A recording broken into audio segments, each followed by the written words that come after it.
Sometimes you hear it said that faith is a gift, and I think that's partly true. There are stories in Christian history when someone's life is turned completely upside down. It wasn't part of their plan.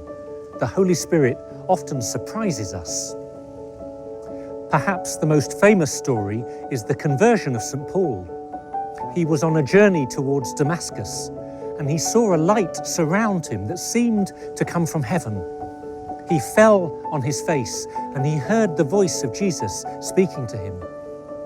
This man was an enemy of the church, but through this unexpected meeting with Jesus, he was given the gift of Christian faith.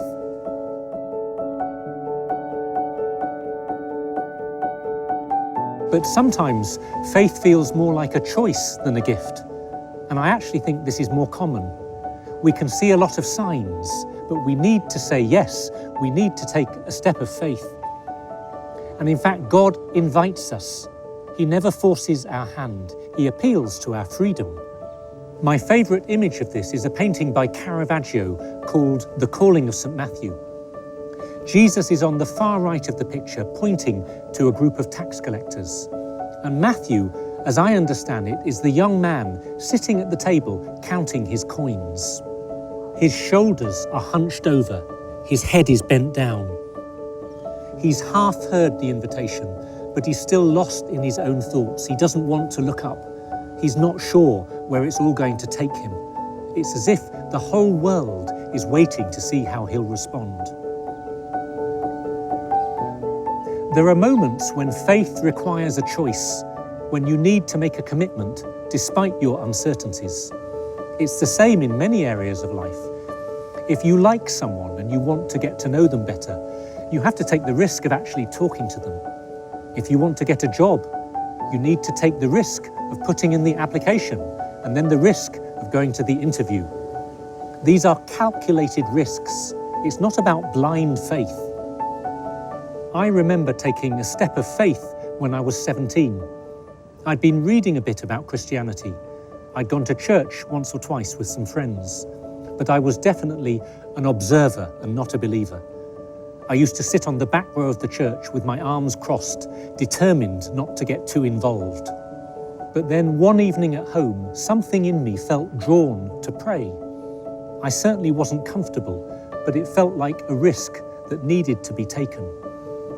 And I remember actually saying, "Oh God, I'm not sure if you exist, but if you do, please help me." Now that might sound illogical, but I don't think it was. The reality was, I half believed, and with that half belief, I made half a prayer.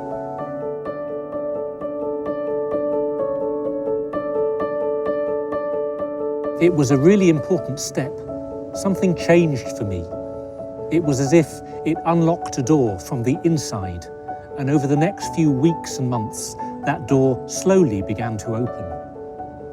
We are all invited to take a step of faith, to believe in a loving God, to believe in His Son, Jesus Christ, to believe in the gift of the Holy Spirit who has been given to us. Now, you might not feel ready for this, but I'm simply inviting you at the very least to be open to the idea of taking a step in faith. What does this actually mean? What does it look like?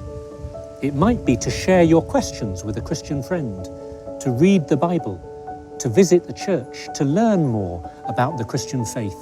These are little steps. They can be signs of faith. Or it might be to make a prayer of faith, even a very simple one. You could do this right now in your heart, or maybe later when you're at home. To say something like, "Dear Jesus, I believe in you," or "Jesus, please help me," or "Dear God, please give me the gift of your Holy Spirit."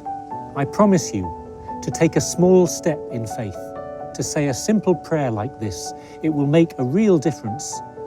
It will allow God to work in your life in a new way. It could be the beginning of the most amazing adventure of faith.